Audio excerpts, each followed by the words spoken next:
Hi, Renee Riccardo here. I'm doing my first virtual Stoop visit, my art studio visit with Melissa Staiger, and we're here on my street on Taffy Place, and we are just getting set up here to present all this great work that Melissa's made over the past few months during this time that we've been staying in.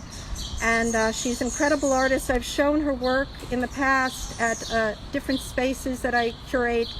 I first met Melissa at Trestle Art Space in Sunset Park, and I was doing studio visits there, and I stumbled upon her studio and I just fell in love with her work.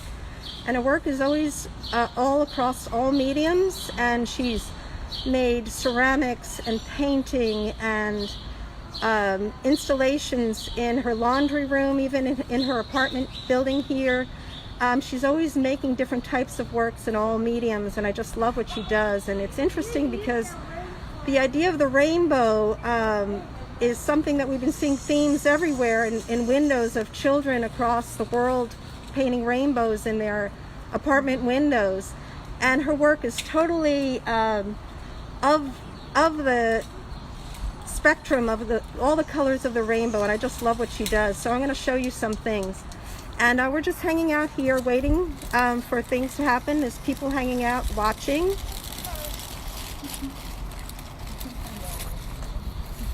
So we're going to go to her in a second.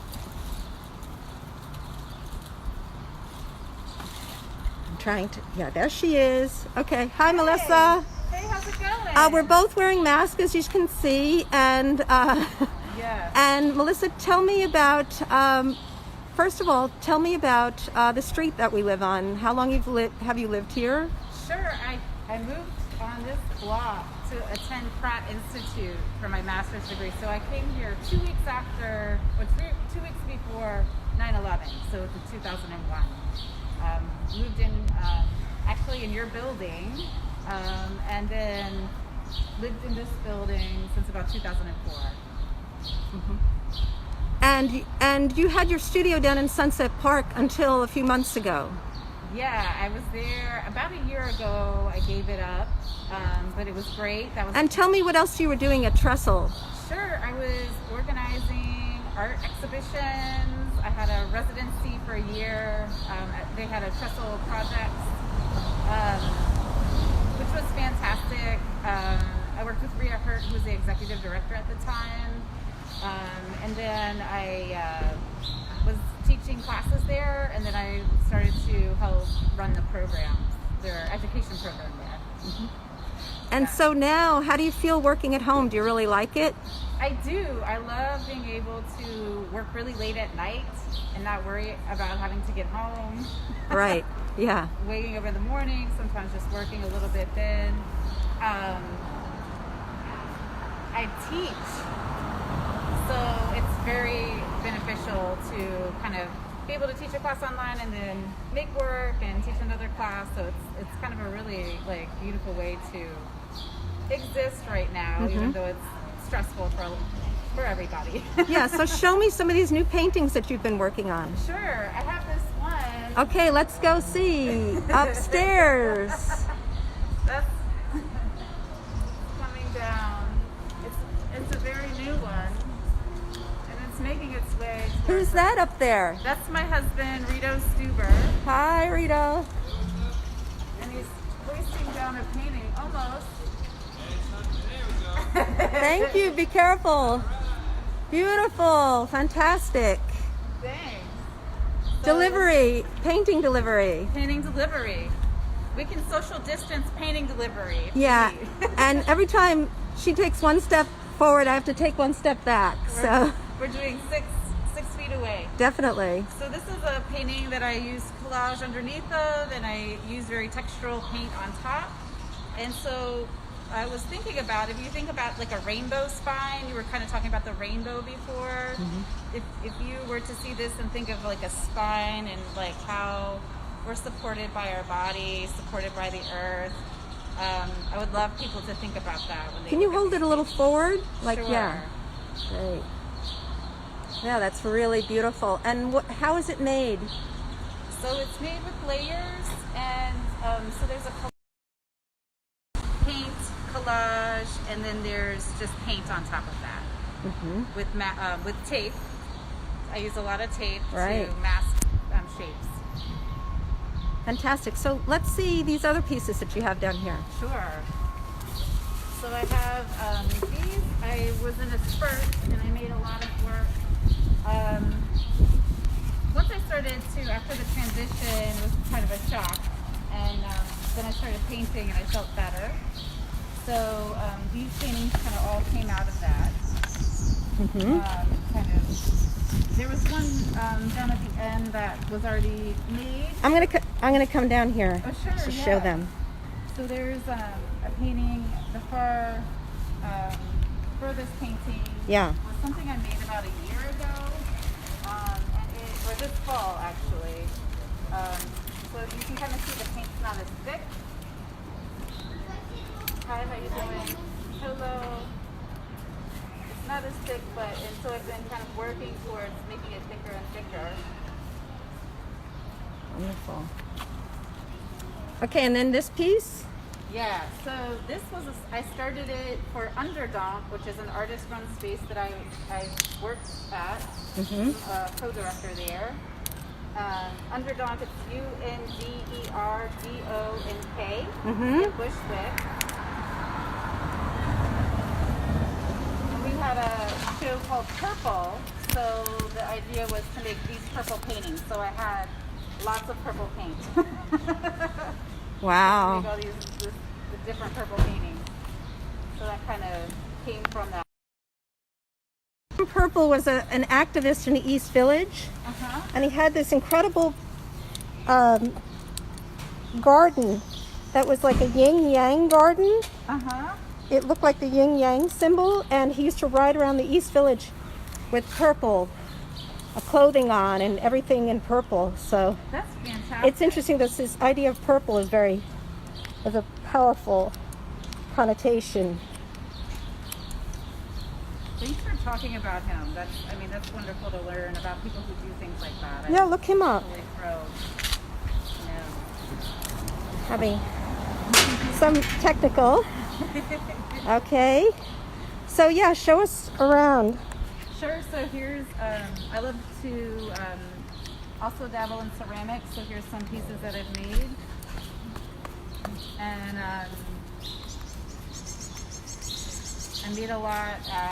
Here down the street, we had Stacy Cushman and Costain who lived down the street, and so I would go into their space and make ceramics and fire them. So some of these are from out of their kiln, and I just was making them kind of like just like a just kind of flattening out small pieces and breaking them up so that they're very like organic around the sides. I kind of related to making ceramics, kind of made me start to think more three-dimensionally. Like you're not going to be able to think differently once you start to make things three-dimensionally.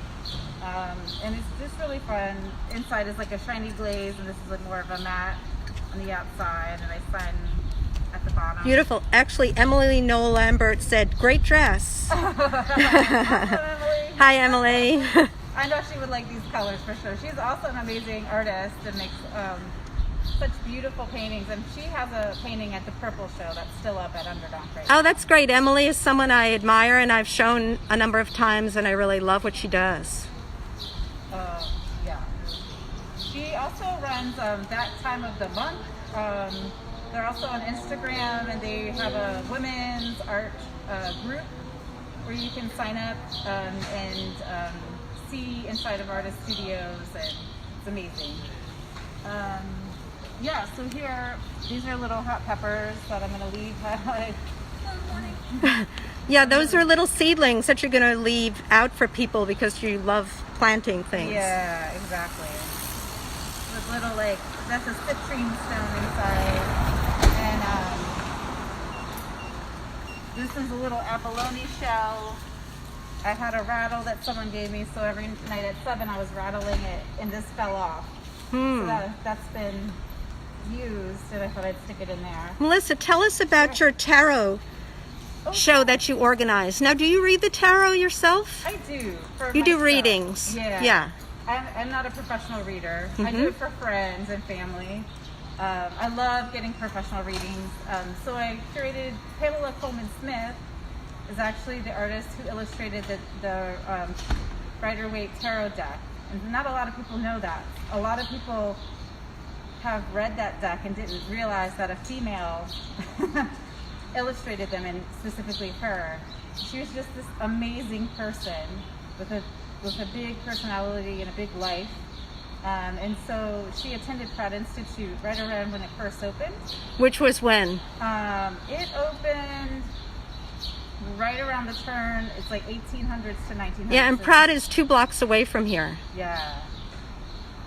So it was great to be able to show her work, her paintings. Not only did she do tarot, she did a lot of paintings to music. She had synesthesia, so listening to music made her come up with imagery. She listened to a lot of Beethoven and things, different classical music at that time. She performed, short stories. She was also raised in Jamaica, so some of those stories that she learned from Jamaica, she would perform here in New York, and then she eventually moved to England. But anyway, the show, we had tarot readers that night. It was a hit. Everybody loved it. The staff, it was just like alive. The building was alive. Yeah, it was an incredible evening. I'd never had my tarot read before, and it was really such a fun opening, energizing and colorful and beautiful, and people really just curious about the mysticism. I think with Hilma af Klint, I think there's been a lot of interest in mysticism. Definitely. And this kind of the transformation, especially during this time right now, during COVID right now. I think a lot of people are looking for a lot of answers, or just really thinking inwardly more, because they're not going places, so they're really just thinking about their life and how long they'll be here on this earth and what they should do and how they relate to people, and kind of calling old friends or checking in on people more than ever, because it's a lot like 9/11, when people really were just thinking more about the kind of fragility of life. Yeah. So tell me about these paintings here too. Oh, sure. What period are these paintings from the past year or so? These paintings are all, except for the last one, all happened since March. Wow. So they're all brand new. They look super fresh. Yeah. Let me just zoom in on a couple.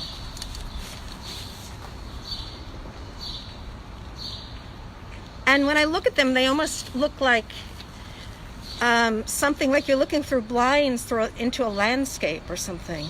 Yeah. Yeah, the texture is phenomenal.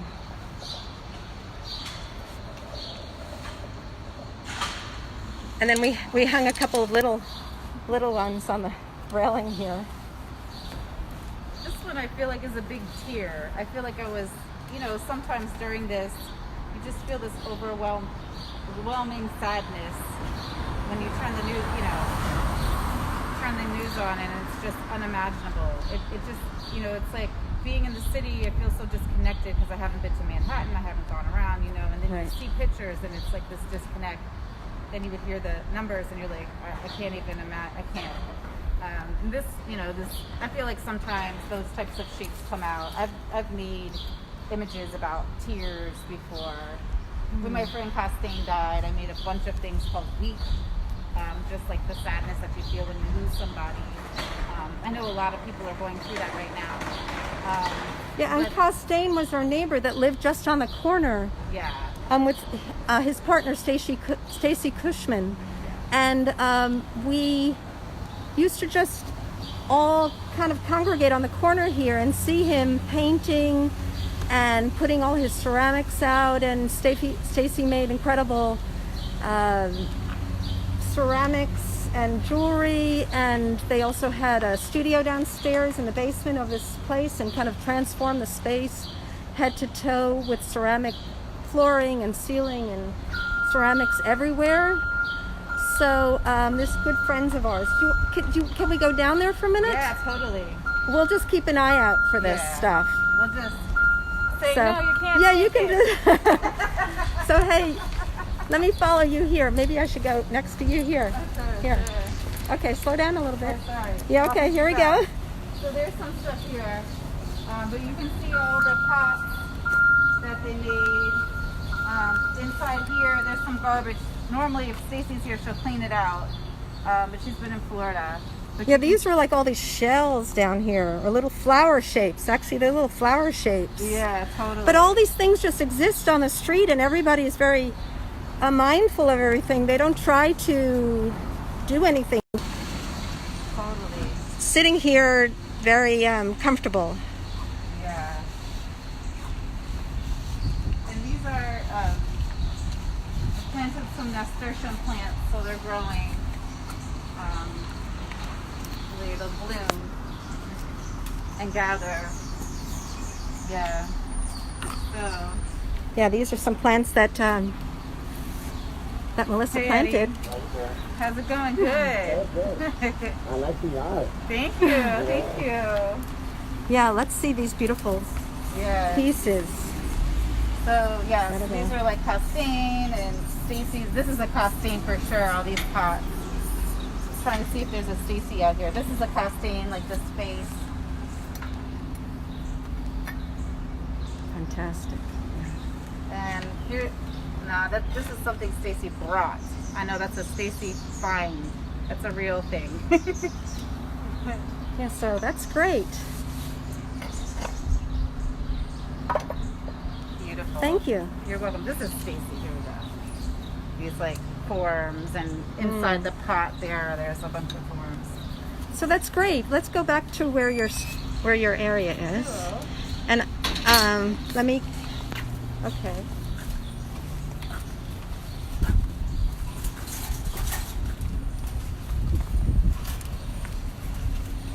Yeah. Happy place. We've never done this before. We live right next door to one another.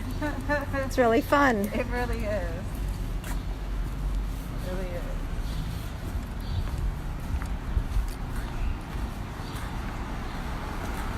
And so what other pieces do you think you'll be working on now? You're going to continue this series of paintings? Yeah, I'm going to continue. I have a bunch of collages that I'm working on. Underdog, the art collective that I'm part of, we're going to do a small sale towards the end of this month Oh, that's great. to help fund our space. We were hit with the Paddle 8 fiasco, but we were able to raise money just by asking artists and art collectors and arts organizations. We were able to pay our artists back. So that was our first goal, was to pay our artists back, and we were able to do that with the love and support of the community. I have to say thank you for that. Yeah, so some of those collages I'll have those posted for that. Great. And do you have a website too? I do. It's my name, Melissa Staiger, MELISSASTAIGER.com. I've been pronouncing your name incorrectly from the minute I've known you. It's Steiger. It's like tiger. That's Right. how it's Okay. said differently in German, so Yeah. it's a mess. Yeah. Do you know any other artists that live in this neighborhood? I do. There's besides Stacy and Costain, Noah lives in this building over here. Yeah, that's a young artist that you met Yeah. recently. Yes. And tell me how you met Noah. Our roofs up here join, so these three buildings are all connected. So we're actually on the roof getting some sun, and we just started talking because my cat actually just jumped into her lap. Yeah, like across the roof, connected roof. I thought that was a really interesting way to meet somebody. It really is was. And there's lots of incredible artists that live around here. Vic Muniz lives a couple of blocks away from here. Yes. Kelty Ferris used to live nearby. I'm not quite sure where she is right now. But Eric Parker too just moved very, very close by. So I want to go visit different people. I want to go visit different artists, go from area to area, just from the street that way, to see how they're doing while we have time to do that. because it's really difficult to really communicate with people right now. Yeah, I think this is a great project you're doing. I Yeah. love it so much. Yeah. Thanks. Thanks, Renee. Yes.